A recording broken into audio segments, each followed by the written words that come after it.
Hello everyone. आज हम marketing एक और इम्पोर्टेंट टॉपिक पे डिस्कस करने वाले हैं जिसका नाम है scope of marketing. Friends, marketing के स्कोप को समझने के लिए हमको सबसे पहले स्कोप का मतलब पता करना चाहिए। स्कोप का मतलब होता है मार्केटिंग के अंदर कौन कौन सी एक्टिविटीज आती हैं। मार्केटिंग का स्कोप काफी वाइड होता है और ये कस्टमर के नीड्स को समझने से स्टार्ट होता है और कंज्यूमर सेटिस्फैक्शन पर एंड होता है। इस प्रोसेस में research, planning, pricing, distribution, promotion और कंट्रोल जैसे कई स्टेप्स शामिल होते हैं जो मिलकर बिजनेस सक्सेस को इंश्योर करते हैं। जैसा कि आप स्लाइड में देख रहे हैं, there are various scope of marketing. Will talk one by one, will consider all this point one by one. हम एक एक करके सबको डिस्कस करेंगे। जो पॉइंट नंबर वन है जो आप देख रहे हैं, study of consumer needs and wants. Marketing का सबसे पहला और इम्पोर्टेंट स्टेप होता है कंज्यूमर के नीड्स और वांट्स को समझना। नीड्स का मतलब होता है बेसिक रिक्वायरमेंट जैसे कि फूड, क्लॉथिंग एंड शेल्टर, जो सर्वाइवल के लिए जरूरी होती है। जैसे मैंने प्रीवियस वीडियो में बताया था जहाँ पे हमने नीड्स, वांट एंड डिमांड को डिस्कस किया था। वांट्स वो डिजायर होती हैं जो कल्चर, लाइफस्टाइल, एजुकेशन और पर्सनैलिटी से इन्फ्लुएंस होती है। Marketer surveys, questionnaire, focus group and data analysis के थ्रू ये आइडेंटिफाई करते हैं कि कंज्यूमर एक्चुअली क्या चाहता है। जब कंपनी कंज्यूमर के नीड्स और वांट्स को प्रॉपरली समझ लेती है, तब वो कस्टमर ओरिएंटेड प्रोडक्ट्स और सर्विसेज डेवलप कर पाती है, जिससे प्रोडक्ट सक्सेस के चांसेस बढ़ जाते हैं। सेकेंड पॉइंट जो आप देख रहे हैं वो है study of consumer behaviour. Consumer behaviour का मतलब होता है कंज्यूमर का बाइंग बिहेवियर। ये स्टडी करती है कि कंज्यूमर कैसे, कोई भी कंज्यूमर कैसे प्रोडक्ट सेलेक्ट करता है, कब और क्यों परचेज करता है, कैसे यूज करता है और किस सिचुएशन में प्रोडक्ट को रिजेक्ट कर देता है। तो बेसिकली हम यहाँ पे 5W and 1H concept apply करते हैं। What, when, where, who and from whom उसने परचेज किया, and how, 5W and 1H। इसमें साइकोलॉजिकल फैक्टर्स जैसे motivation, perception, social factors, family factors and difference group और पर्सनल फैक्टर्स जैसे age, income और lifestyle शामिल होते हैं। अगर मार्केटर कंज्यूमर के बिहेवियर को अच्छे से समझ लेता है तो वो इफेक्टिव मार्केटिंग स्ट्रेटजी बना पाता है। इससे प्रमोशन और प्राइसिंग, प्रोडक्ट डिसीजन ज्यादा एक्यूरेट हो जाता है। पॉइंट नंबर 3 जो आप देख रहे हैं वो कहता है production planning and development, the third scope of marketing. Production planning और डेवलपमेंट मार्केटिंग का एक इंपॉर्टेंट पार्ट है। इस प्रोसेस में प्रोडक्ट आइडियाज जनरेट किए जाते हैं, उसका डिजाइन बनाया जाता है और टेस्टिंग की जाती है और फिर प्रोडक्ट मार्केट में लॉन्च किया जाता है। मार्केटिंग डिपार्टमेंट इंश्योर करता है कि प्रोडक्ट कंज्यूमर के नीड्स के अकॉर्डिंग हो और कंपनी की प्रोडक्शन कैपेबिलिटी के अंदर हो।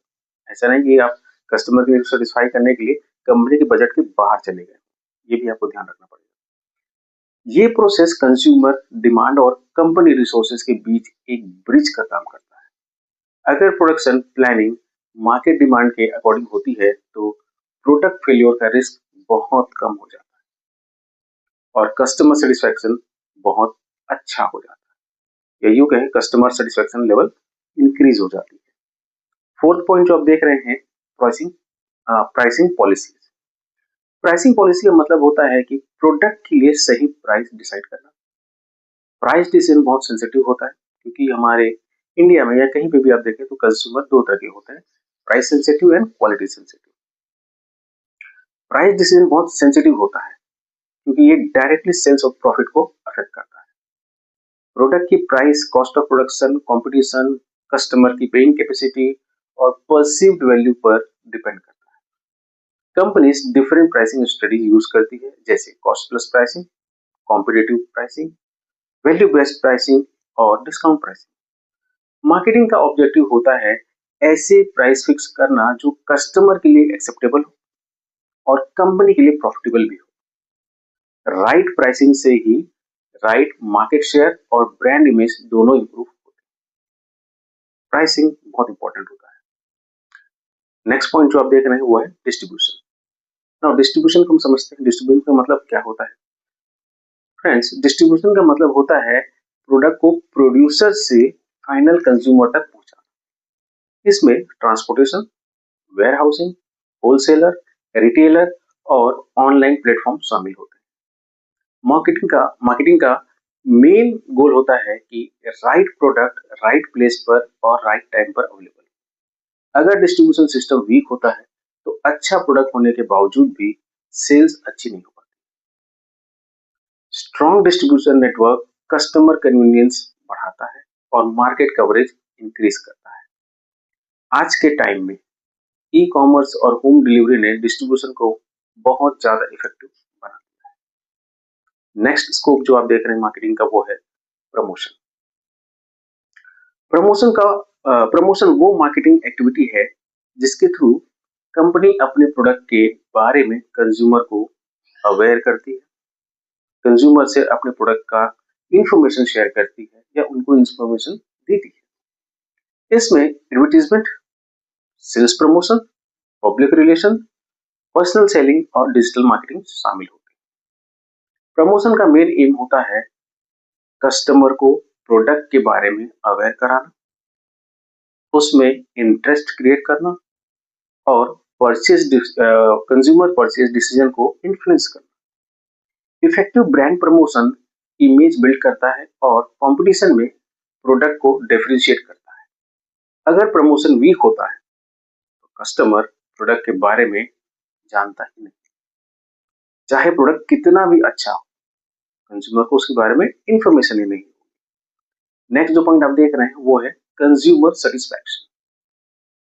कंज्यूमर सेटिस्फैक्शन का मतलब होता है कि प्रोडक्ट या सर्विस कस्टमर की एक्सपेक्टेशन को कितना मीट या एक्सीड करती है। अगर कस्टमर सेटिस्फाई होता है तो वो रिपीट परचेस करता है और जब वो रिपीट परचेस करता है तो वो ब्रांड लॉयल बन जाता है। एक सेटिस्फाइड कस्टमर ही रिपीट परचेस करता है। Satisfied customer positive word of mouth भी स्प्रेड करता है जो कंपनी के लिए फ्री प्रमोशन होता है। लेकिन अगर कस्टमर डिससेटिस्फाइड हो गया तो वो नेगेटिव फीडबैक भी देता है जो ब्रांड इमेज को हार्मफुल, जो ब्रांड इमेज को डैमेज कर सकता है। इसलिए कंपनीज फीडबैक फॉर्म्स, सर्वे, रिव्यूज, कंप्लेन सिस्टम के थ्रू कस्टमर सेटिस्फैक्शन को मेजर करती है और इम्प्रूवमेंट करने की कोशिश करती है। नेक्स्ट जो पॉइंट आप देख रहे हैं वो है मार्केटिंग कंट्रोल। मार्केटिंग कंट्रोल का मतलब होता है मार्केटिंग एक्टिविटीज पर प्रॉपर कंट्रोल और मॉनिटरिंग रखना। इस प्रोसेस में पहले मार्केटिंग ऑब्जेक्टिव और टारगेट सेट किए जाते हैं, फिर एक्चुअल परफॉर्मेंस को मेजर करके टारगेट से कंपेयर किया जाता है। अगर कोई डेविएशन या गैप आइडेंटिफाई होता है तो करेक्टिव एक्शंस लिए जाते हैं। मार्केटिंग कंट्रोल कंपनी के लिए इंश्योर करने में हेल्प करता है कि मार्केटिंग प्लान्स सही डायरेक्शन में काम कर रहे हैं और इससे फ्यूचर मार्केटिंग स्ट्रेटजी इंप्रूव होती है और बेटर रिजल्ट अचीव होता है। फ्रेंड्स, आज जो हमने डिस्कस किया स्कोप ऑफ मार्केटिंग, अगर हम इसको कंक्लूड करना चाहें तो मार्केटिंग का स्कोप कंज्यूमर के नीड्स को समझने से शुरू होता है और मार्केटिंग कंट्रोल पे एंड होता है। ये एक कंटिन्यूअस प्रोसेस है, डायनेमिक प्रोसेस है जो बिजनेस को कस्टमर ओरिएंटेड बनाता है और लॉन्ग टर्म सक्सेस इंश्योर करता है। इसलिए मार्केटिंग मॉडर्न बिजनेस का एक एसेंशियल और पावरफुल फंक्शन माना जाता है। Thank you very much for listening. Keep learning, keep growing and keep your learning mode